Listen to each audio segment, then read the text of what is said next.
But see, they try to explore now problems in this perfect utopia. And that brings me back to, why would anybody work? Because I get why they'd put Lal to work to give her socialization, but why the hell does Guinan work? That woman doesn't want to be there 20 hours a day slinging drinks. She likes listening to people, I guess. But I mean, if you only have to work when you want to and not when you don't want to, you're not working full days and always in your bar. No, absolutely. Yeah, no, if we aren't trying to feed the capitalist machine, right, a work day might be 3 or 4 hours doing something that you are personally motivated to do. Without any money or any motivation. Yeah, you're not. And even if it is your like passion, I'm passionate about a lot of things. I'm working on an art project right now that I'm really excited about, but I still take breaks from it. I still have to sleep. I don't work at 8 hours a day, set a time clock and go and make sure I'm open set hours and stuff like that working on my art project.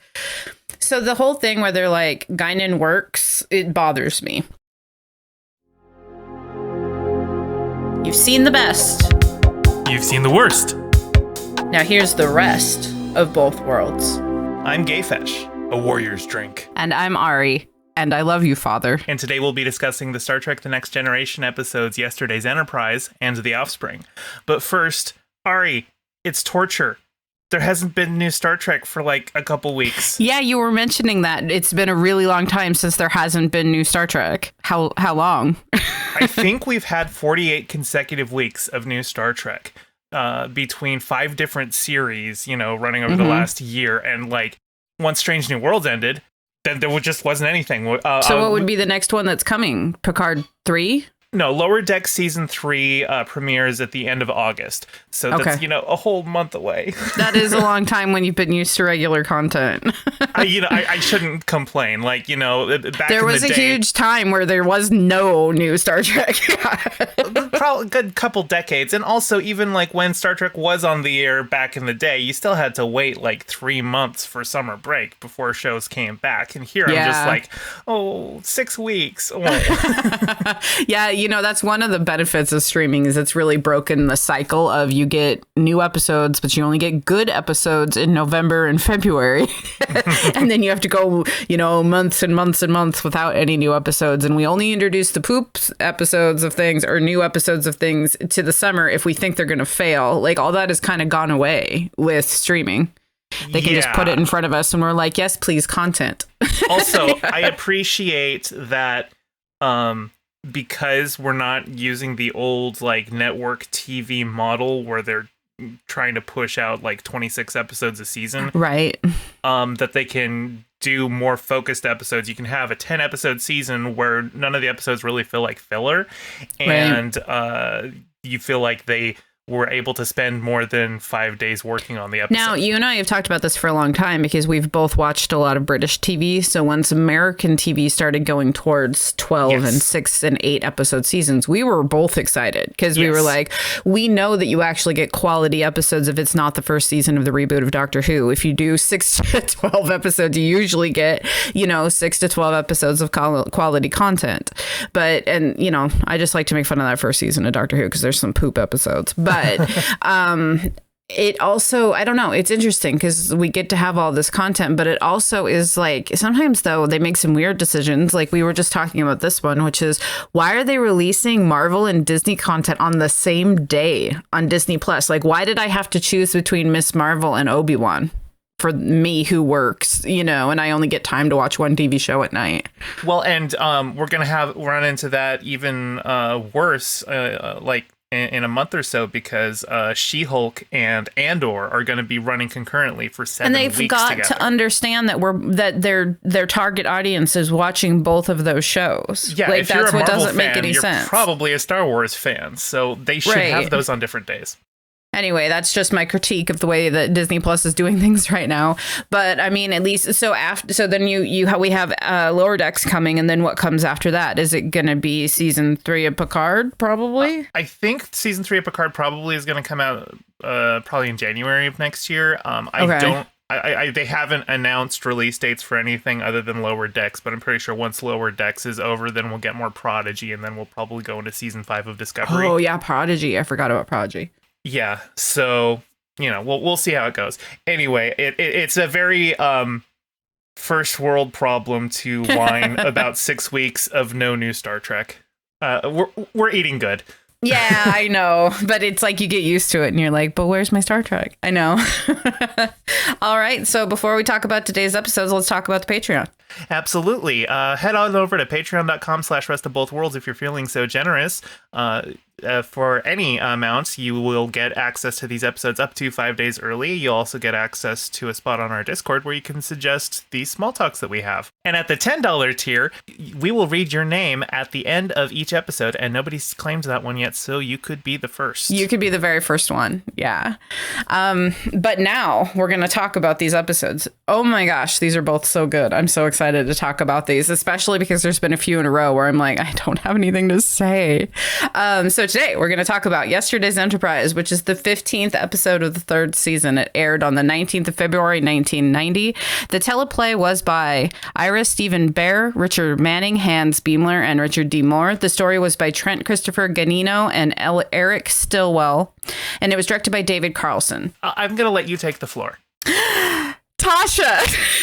I was so excited. I mean, I had forgotten that you told me that she was probably coming back. Like, I had literally forgotten. And so I was watching this, the first part of this episode in the car because we were driving home from work, and my husband was driving. So I was watching the episode and taking notes. And like, I'm like, do, stuff is happening. Do. Oh my God, it's Tasha Yar. Like, I literally like yelled and paused it, and I like squealed so loud.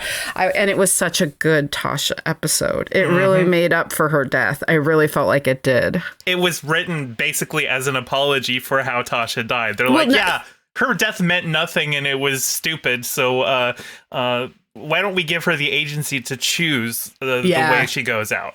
I agree. It's so good. And the bit between her and Guinan was really good. So let's start at the beginning before I start, ranting and raving about how good it was. So they're flying around doing their thing, and they find this weird. No, Guinan and Worf are having a discussion in 10 Forward, and my notes even say Guinan and Worf. That's a weird pairing. We don't generally see them together too much, and it was because they were about to whisk him away. That's right, because Worf isn't in the episode. As soon as the timeline changes, Worf is gone because, well, the Federation and the Klingons are at war. But we'll get there. Right. I liked this opening episode because it gives Worf something to do because he's not in the rest of the episode, but it also sets the stage that it's kind of a Guinan focused episode. And she gives him prune juice, which he calls a warrior's drink, which probably one of my favorite line reads in all of Star Trek. Just the way he looks at the glass and smiles with no understanding of the cultural context of prune juice as being an old person's drink. That's what my grandma uses to go to the bathroom. Yeah, I know. Yeah. And I wondered if she was going to tell him that part or just let him find that out on the battlefield later. By the way, this prune juice thing actually becomes a running gag in Deep Space Nine. Oh, does it? Quark hates Worf as a customer because that's all he orders. Oh, that's funny. All right, so then they pass through the magic time portal that we've seen in a couple other Star Trek things, I feel like, because it felt a lot like 2008. Well, they don't pass through it, but something passes through it. Right, and that's what changes them, because that was actually what threw me off at first. So they're there, and all of a sudden it shifts, and the whole tone shifts. Like, all of a sudden Guinan's wearing red instead of blue, or vice versa, and like the everybody's different. Are changed. Yeah, it's really dark, everywhere with all these different lights. So it's like, oh, and I thought we had switched to a different Enterprise, and then they're like, oh, look, it's the Enterprise. I'm like, oh, okay, so they're looking at the us version of the Enterprise, and this is the evil version of the Enterprise. But then they're like, no, it turns out that and it took me a minute to catch on to the fact that they switched, that it wasn't like we switched to a different ship. It took me a while to figure out they switched. It took Guinan walking around saying, hey, something's not right. Well, there's a shot as the Enterprise C comes through the portal, you look at Picard on the bridge and they do a little effect as they transition from the main timeline to the altered timeline. And I thought that was them just showing us that we were going to the other Enterprise, but that was just me misunderstanding. I figured it out pretty quick. Yeah. But okay, so they get there, and of course, the very first thing that we notice is that because when they see the anomaly show up and he's in 10 forward, he's like, Worf to the bridge. And the first thing that we see is that instead of Worf, it's Tasha. She's back in her position as security professor. I can't remember her title. Security professor. Also, like Deanna's missing for no known reason. Like, Worf's makes sense because we quickly find out that the Federation has been at war with the Klingons. So we're like, so that's where you start to go, okay, what's going on here? That would explain why Worf isn't a Federation officer, is because he's off being in the Klingons or some such thing, right? Right. So we find out we've been in war with the Klingons, and then they're like, what ship is that? And then in the most excruciatingly slow way, Tasha reads out, the NC 1701. Yeah. Yep. and then she says C. And I thought, is it going to be Kirk? I was like, who's C? I couldn't think of who C was. I'm terrible with the designations. One. Okay, so It was one we hadn't seen before. Correct. Yeah, there have been Kirk had the Enterprise and the Enterprise A. And then the Enterprise B shows up in Star Trek Generations, and that's captained by Cameron from Ferris Bueller's Day Off. Oh, and I forgot about that. Then we've got this one, the Enterprise C, and then Enterprise D is Picard's ship. Okay, that makes sense. And they are apparently from 22 years in the future, where they were supposed to, or past, sorry, now they're 22 years in the future, where they were supposed to be helping protect a Klingon outpost. So the theory quickly becomes of the show, I don't know who comes up with it. I think we're just supposed to understand that Guinan. It changed. Was it Guinan? Okay. Because Guinan is able to feel the change in the timeline. She's able to look around and go, things aren't right. We aren't supposed to be at war. There are supposed to be children on the ship, and Picard's like, why would we have children on a ship of war? Because he's back to I'm a dick and I don't like kids. Yeah, because he never got to have his experience. But Wesley is there in a real uniform, which I thought was interesting. That's what I wanted to know, because Wesley's still like 17. Why is he an officer? He probably should have been desperate gone. That they're enlisting like child soldiers now? Plus, at his age, when all this happened and the war started, his dad would have been... He wouldn't have been alive, and so his dad would still be alive because he's only 17, and it was 22 years prior or whatever. So his dad probably wouldn't be dead in the same way that he died, because he would have been fighting in the war.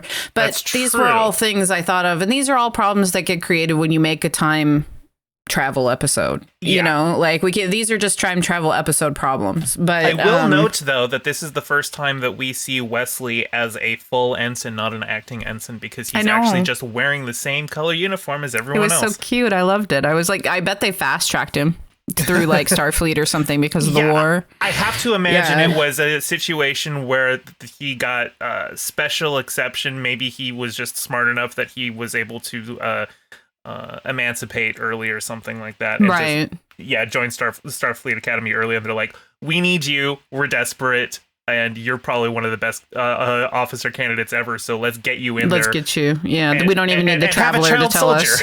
Yeah, exactly. Just good old Ender, So here's one of my biggest complaints about the episode was I really wanted to see Worf with the Klingons.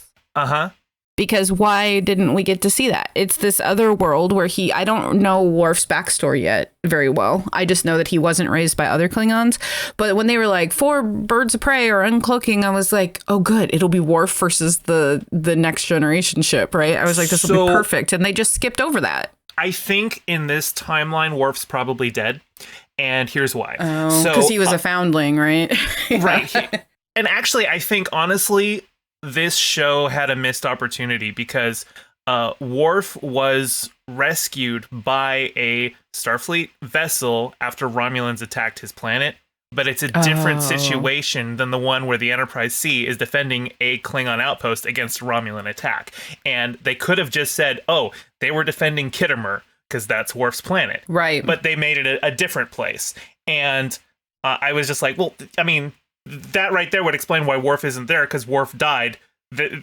Sending them back would literally just save Worf's life, but they didn't go with that. It's a different time that the Romulans attacked the Klingons. But I still think because this is 22 years ago, and I think Worf's colony was attacked like 20 years ago, because of this event, because this event didn't happen, the Klingons and the Federation are at war, so the Federation wouldn't have saved Khitomer. Right, they would not have. Yeah, so Worf would be dead. You're right. Yes.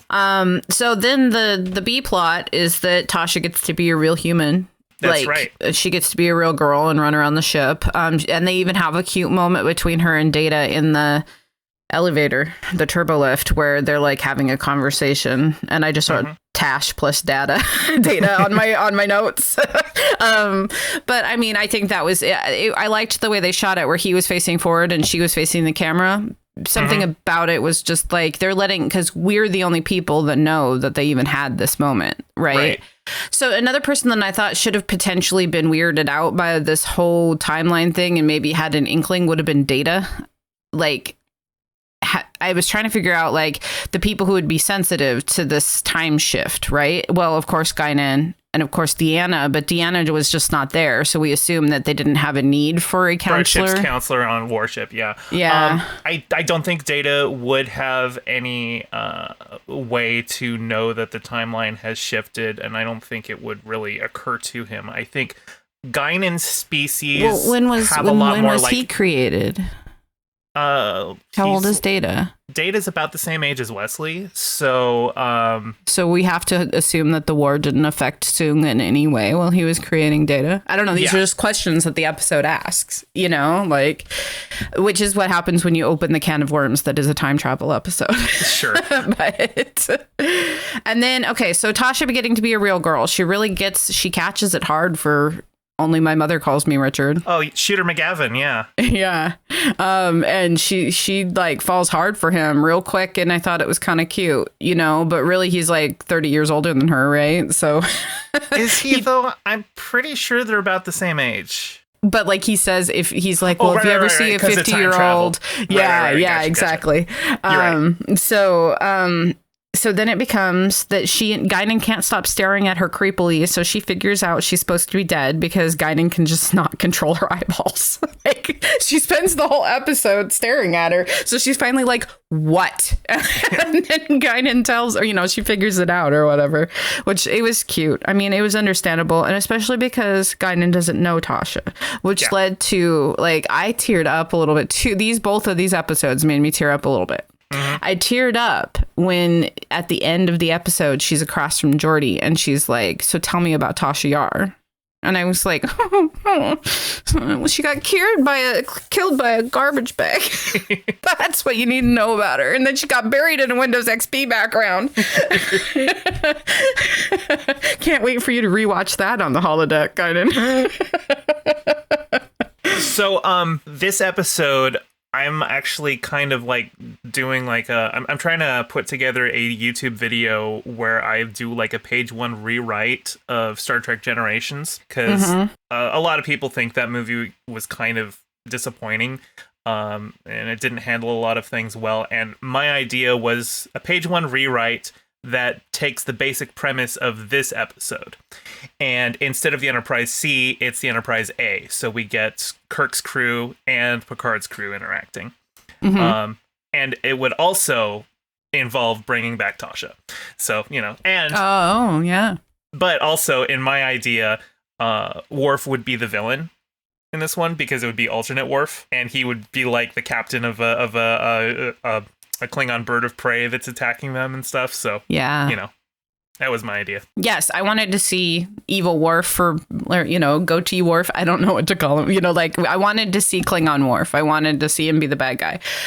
But so she figures out she's supposed to be dead. And basically she decides that she is going to go, because by now they've convinced the other ship to go back through the temporal flux thing, because basically they're like, if you stay here, that's bad, because this war will continue. We're 6 months away from being defeated by the Klingons, which I thought was interesting. But if they go back in time and rescue the Klingons, this war might never happen. And everything goes back to the way we know it. Exactly. Yeah. And so they've decided, this is the decision that they've made. They're all very valiant about it, and they want to go back. So they do. And then the captain lady gets killed right away. Like, just right away. She just gets killed. So they get ambushed by Klingons before they're able to go back. Yeah, so they're trying to get back, but they can't. So then they come back to the ship, and they're trying to decide what to do. And basically, after all of this, Tasha makes the most baddest ass decision of her entire life, and she's like, "I'm going over there," you know. And I think she said something like, I'm not seeking your consent to."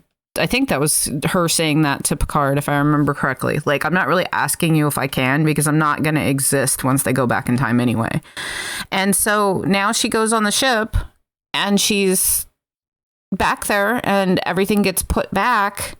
So what happened to Tasha? Is there more coming? That's a very good question. Okay, I see what you're doing there.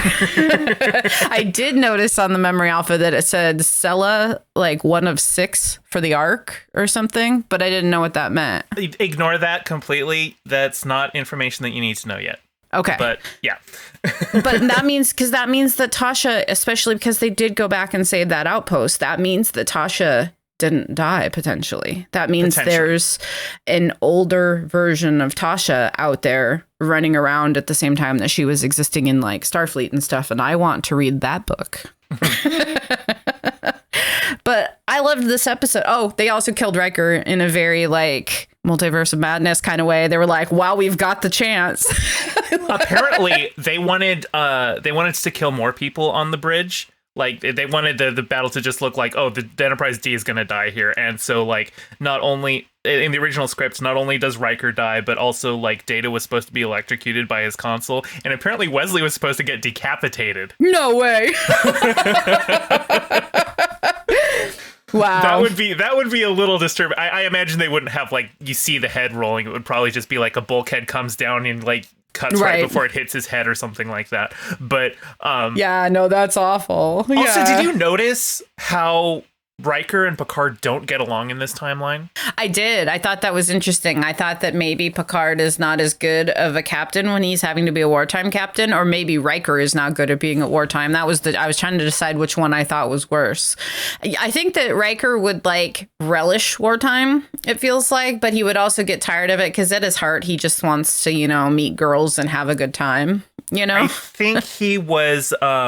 I think it's more on him than it is on Picard. I think just the war probably has made him a lot more jaded. Mm-hmm. And so he and Picard just don't get along as well. Also, because they're at war, so they never would have had children, Picard never had the opportunity to be vulnerable with him and say, hey, I need you to help me not make an ass of myself in front of kids. Right.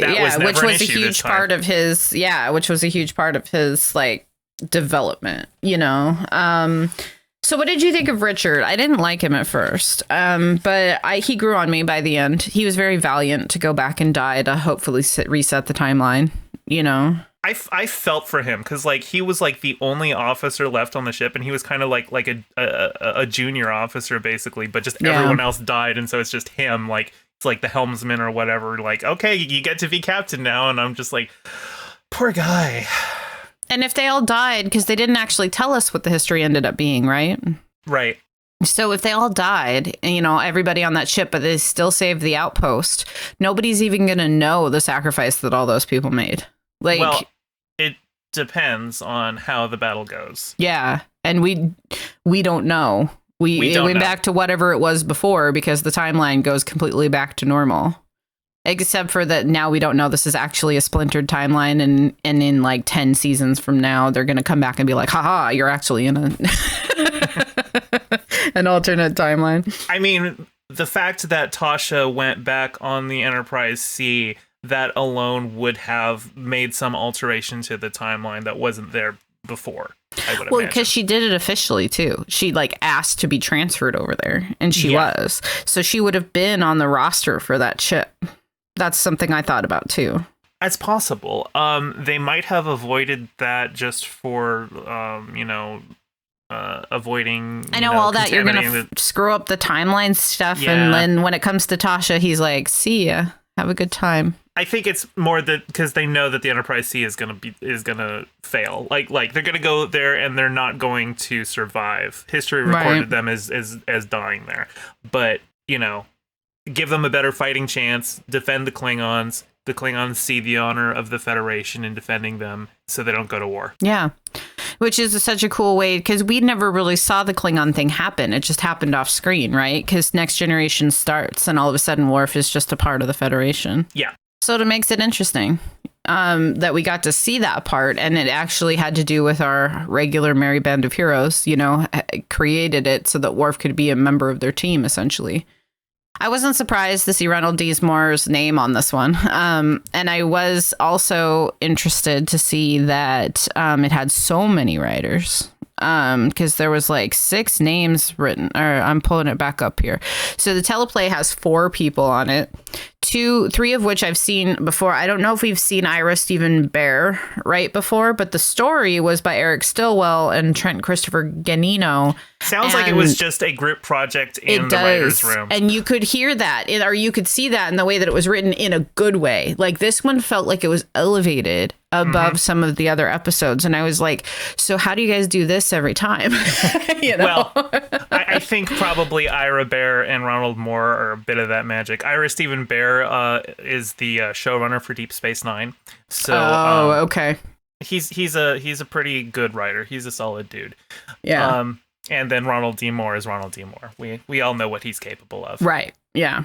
At the time we weren't, but yeah. So did you have anything else? Yeah. So before we move on to the next episode, there was one thing that I noticed with the Enterprise C crew is they're using the movie uniforms, like the Wrath of Khan style, the red wraparound with the clasp thing, but they don't have the pleated turtleneck undershirt. They removed that part of the costume. Oh, interesting. Which makes it look cheaper. Yeah, I thought it looked weird and I couldn't figure out why. That was a deliberate choice to remove that part of it because they wanted to say, okay, well, those uniforms have been around for a while, but they still were making changes, and so one of the changes is they removed that bit. But I like that bit. Also, that's the bit that shows their division color, because the undershirt was always supposed to be colored differently depending. I think McCoy's was a light cyan or something. Oh, okay. So they didn't have that, and so it's kind of, I don't think you have division colors now with that era. So that's a little weird, but yeah, that's interesting. I knew they were older looking ones, and I assumed that they had pulled them from somewhere. I just don't know the uniforms as well as you do. Yeah, they're the uniforms from Star Trek's 2 through 6. So okay, that's why they looked familiar. Yeah. Yep. All right. So the next one we're going to talk about is The Offspring. It's the 16th episode of the 3rd season. It first aired on the 12th of March, 1990. It was written by Rene Echeverria, and it was directed by good old Jonathan Frakes. I think this is his first directorial, right? It is his debut. This is the first time he has ever directed anything.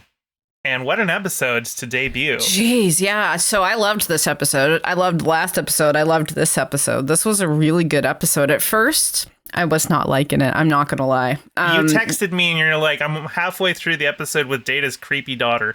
And I was just like, oh, you better take that back. Yeah, well, she hadn't turned into a daughter yet. She was still choosing her gender. She hadn't become a real boy yet. Yeah, exactly. Yeah. So that's the plot is Data goes to a conference and comes back with all his knowledge and he makes a kid. And then it comes out as a creepy thing. And Picard is really upset, more than I expected Picard to be about it. And then after being as upset as he also is the one that goes to bat for Data to keep the kid. There was a parallel I noticed in Picard's arc in this episode that was very similar to Measure of a Man. Because you remember at the beginning of that episode, Picard is actually trying to convince Data to agree to the procedure that Data's refusing. Yes. And then he's able to recognize that Data is asserting his rights, and then he goes to bat for him. And I think it's a similar thing here where Picard his knee-jerk reaction is, well, that's not your child. You built that, and you didn't like give birth to it, so it's not the same thing. But I mean, for an android species, their method of reproduction would be different from ours. Also, Data built the positronic brain using his own brain. Like, he wouldn't have been able to do it without using his own brain. Like, he copied a lot of stuff onto it. So it's basically like, it is. He cloned his brain and he made a kid. Yeah. That's right. It is android reproduction. Right. His daughter's name is Lal, and Lal's not his daughter at first. He creates Lal as like a formless, genderless being because he wants Lal to decide its own gender and appearance. Because Data says trans rights. That's right. What's so funny is I had just seen a screenshot of this episode, like 4 days ago. I almost sent it to you. And it was a picture of, it was like a meme where it says, people say Star Trek's too woke now, but this was Star Trek in 1990, with the shot of him saying to Deanna, I'm allowing my child to choose their own sex and appearance or whatever. And I was like, oh, interesting. I said 1990 in my head. We're going to get to that one real quick. And it's the next one. Yeah. And so I had been waiting on that. And then it happened in this episode. As the mother of trans kids, mother of trans foster kids, like, I was like, yes, me too, Data. Way to parent, I also love because Data takes Lal to the holodeck and like Deanna's coming along with and is like, well, I've got several thousand iterations for Lal to look on. And then Deanna's like, thousands? And Data's like, it is an important decision. It is how Lal's going to be perceived, Yeah. And like then it cuts to like Deanna is just like sleeping in the corner of the holodeck, and Data wakes her up. She's like, oh, she's narrowed it down to 4 choices. I liked the little green Martian lady. I thought that was cute. That was an Andorian. Andorian, yeah. It was a really weird looking Andorian. It's the only Andorian we've seen in The Next Generation. We actually don't see another Andorian until Enterprise, in which they look much better. But it looked really weird because Andorian is supposed to be blue skin, but she was a little tint of green there. She was more like a little green man, yeah. Yeah. Now, the one thing that, it was 1990, they were like, but you have to choose a gender. And I was like, no, you don't. But, that's fine. Well, I'm just happy they were being open about the child getting to choose their gender, which actually led to a really funny moment for me in my head, because he's like, I've downloaded every parenting book on parenting. And my brain was like, that means he read Dr. Spock, which I always thought was written by Leonard Nimoy when I was a kid. My mom had it on the shelf, and I thought Dr. Spock meant Dr. Spock, and I had no idea. So I laughed about that to myself that moment. I loved Deanna looking at him and going, it's a girl, because I thought that was so cute. It was a proper gender reveal party. You know what? Data holds the best gender reveal parties because you go to sleep for several hours, and when you wake up, the person's chosen for themselves. Yeah.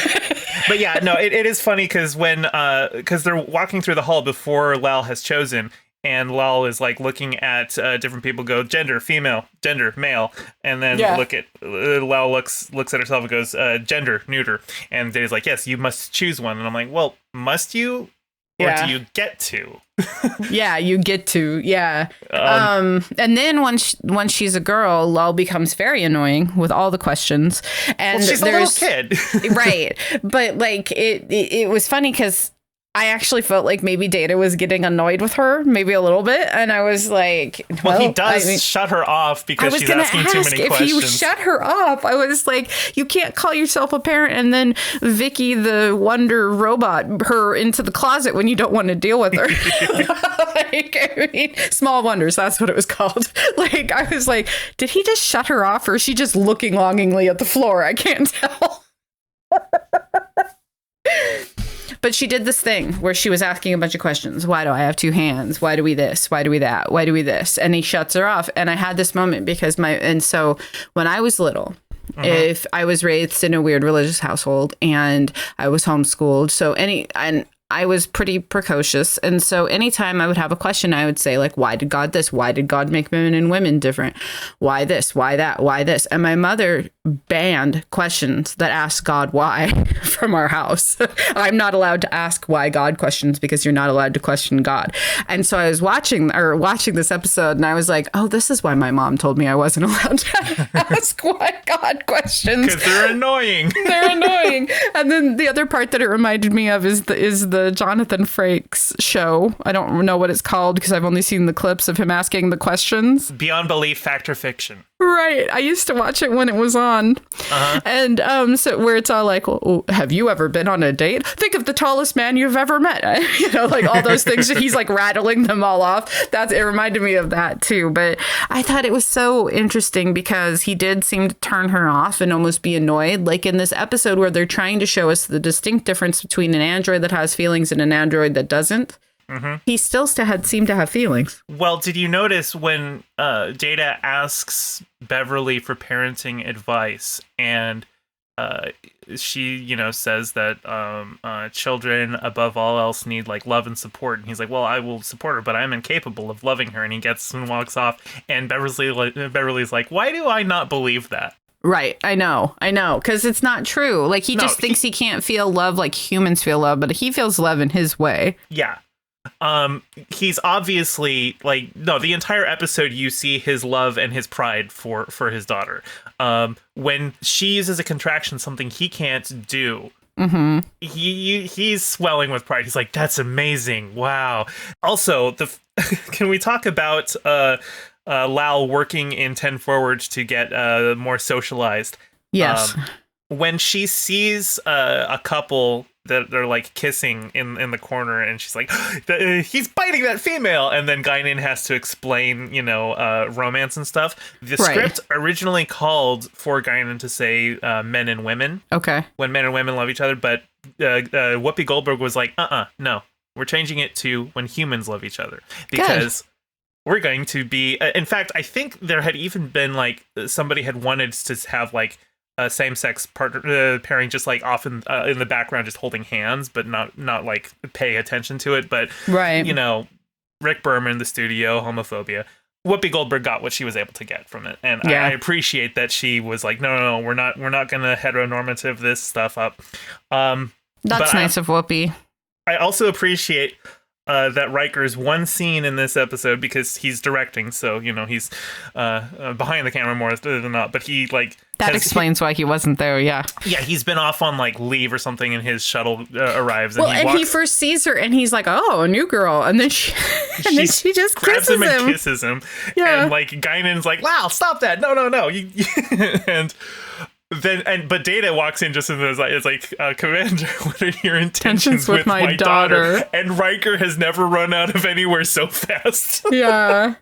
So like, I got problems with that line though. It's supposed to be a perfect utopia with equality. No one should be saying those lines anymore. Like the girl should get to decide for herself.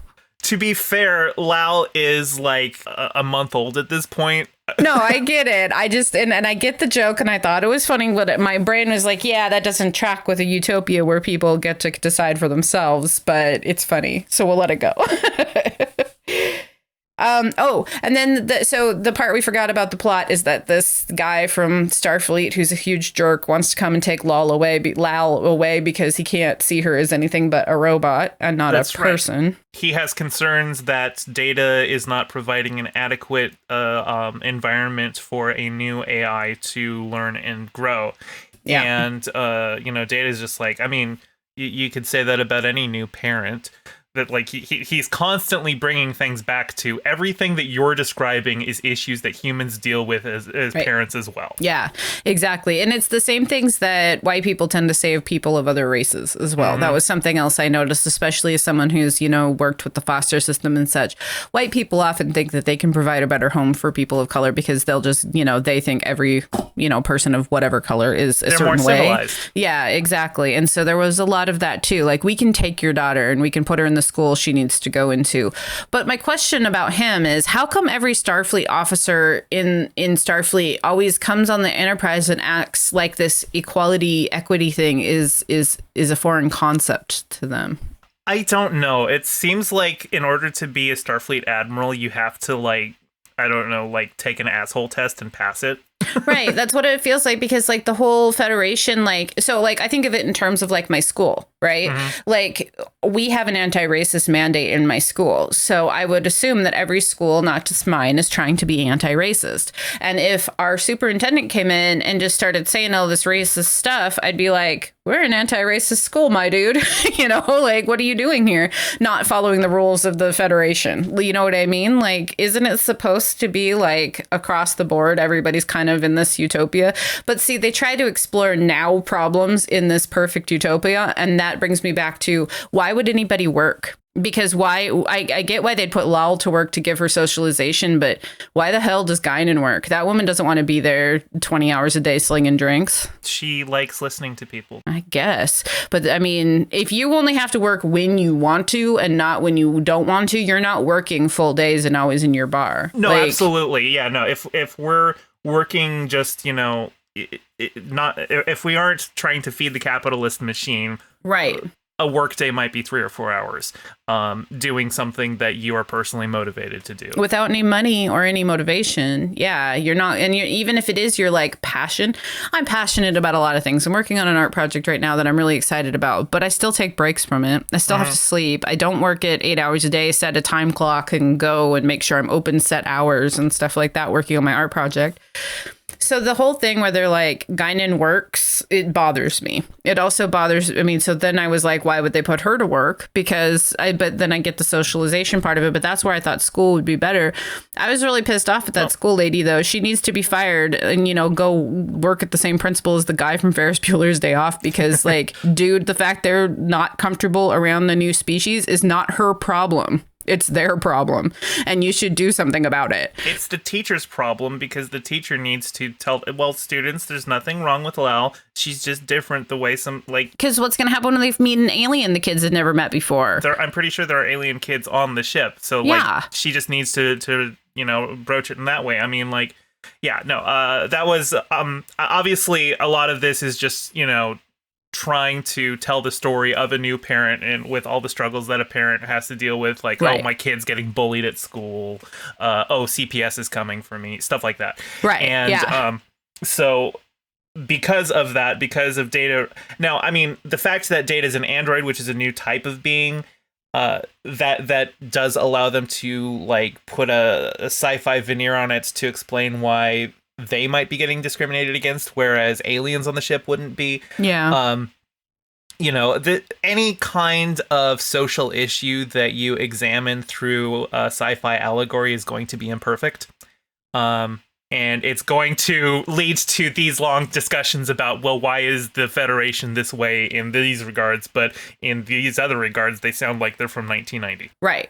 And that's because they're exploring contemporary problems in a supposed future thing. And so we kind of just have to like, okay, we'll just let that one go. But sometimes we got to bring them up because that's why we're here talking to each other about the episode. So one of the weird things that he said was, do you think this is an appropriate place for her to be? The guy who doesn't even see her as a child and thinks she's just a robot is now concerned about the like morality of this girl being in a bar. And I'm like, Wesley comes in here. Other kids come in here. This guy's never been on a starship before. Like, I'm so confused about these Starfleet people, you know? So the big thing, the finale of the episode is when Lau is told that they want to take her away from Data. Mm-hmm. She has a panic attack. Yeah. She does, like a heartbreak. Like it looked to me, the way she looked and the way it sounded like she felt to me, it felt like that feeling when you like break up with someone and they break up with you and you're not expecting it. It was like this moment of like, I don't know. She acted it so well, whoever that actress is. Yeah. And like she goes to Deanna and Deanna's like, you are having emotions. And like, of course, that's why they had to send it to Deanna, because Deanna's the one who can sense them. So if she says it, then you know, okay, no, like, Data did something here. She actually has emotions. Right. But there's like an error in the positronic brain. It's causing like a cascade failure. And so it sounds like a lot of these ways in which she was advancing beyond him were as a result of that, like being able to use contractions or starting to feel emotions. Right. And so she's starting to die. And by this point, for some reason, he had an epiphany, and the Starfleet guy, the I am Starfleet, he says at one point, he decides, oh shit, we can't let this kid die. Well, of and course he goes not. in and helps. Remember, when you look at it from his point of view, he's always been acting in what he believes is Lau's best interest.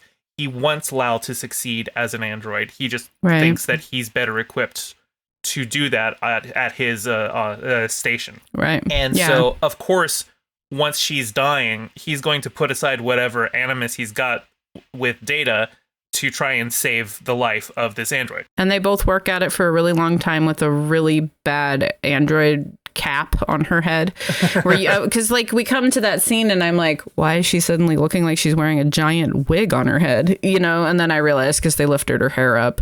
But yeah, and I mean, Data and her get to have their final goodbyes and their final moments, and it was really sweet. I was crying watching this episode even before she started to die, just because I knew it was coming.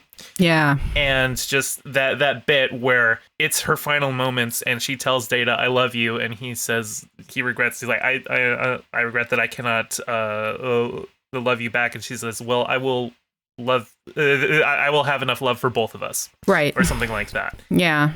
And then she just kind of sundowns and starts saying words that kind of go backwards to her earlier stages of learning about things, and then it's so sweet. And then she shuts down. I know.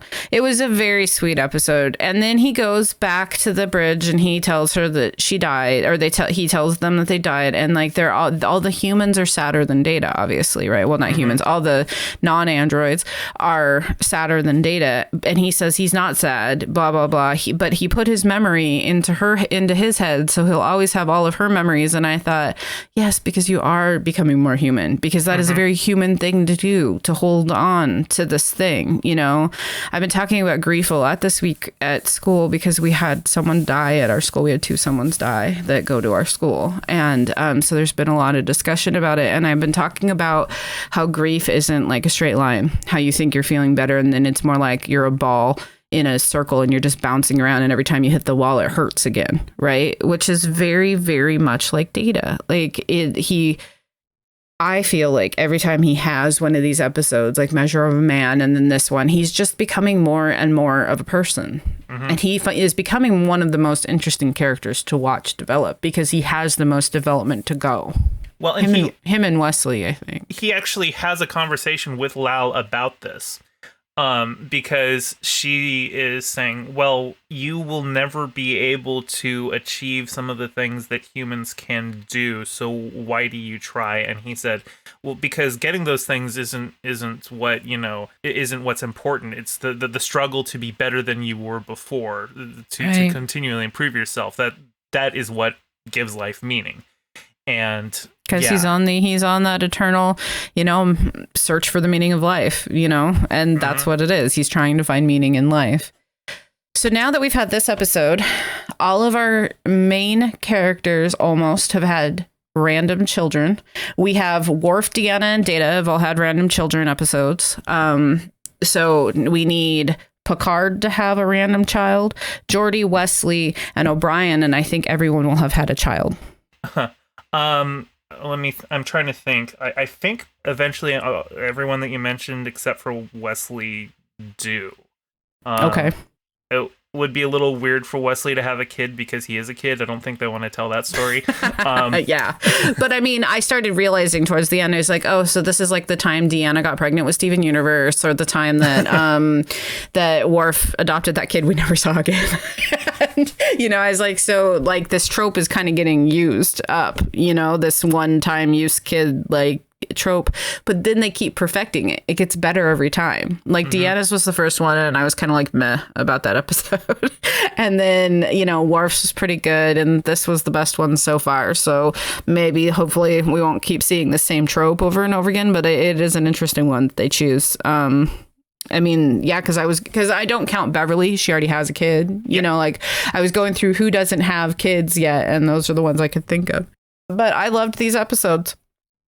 They were sweet. They were lovely. I liked them a lot. I feel like these are the episodes when people talk about season 3 being really, really good. These must be the episodes people are talking about. you know. Yesterday's Enterprise is like basically almost always at the top of everyone's list of like the best episodes of Star Trek. It's not one of my top 3, but it is way up there. I get why people like it. I don't know if I'd put it even in my top 5 of the ones I've seen, but I get why people like it. And The Offspring, I think, it's a very human story.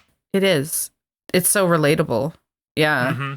Because you can see it from all sorts of perspectives. You can either see it from a parent perspective or from a child perspective or even just like a human being perspective, because we get attachments to people and we lose them, you know? So, but I loved these episodes, so I'm very excited. Like, I was surprised like that they were so good, because I have been frustrated by a couple of the episodes recently, but these were good. I enjoyed them. And we're coming up on the end of season 3, which I know is some of people's favorite episodes. We named our show after them. Yeah, let me see. We have 1, 2, 3, 4, 5, 6, 7, 8, 9, 10. So we got 10 more. So we're about like 2/3 through. We're getting there, yeah. And I mean, I assume they're only going to get better from here. I love these episodes. So I think that's everything for today. Thanks for joining us. I'm Ari. And I'm GayFesh. And until next time, live long and prosper. Thanks for watching. Make sure to like, comment, subscribe, and ring the bell to get notified when new episodes come out. We're on Twitter at Rest Both Worlds. Join our Patreon at patreon.com/restofbothworlds for bonus content and hear your name at the end of each episode.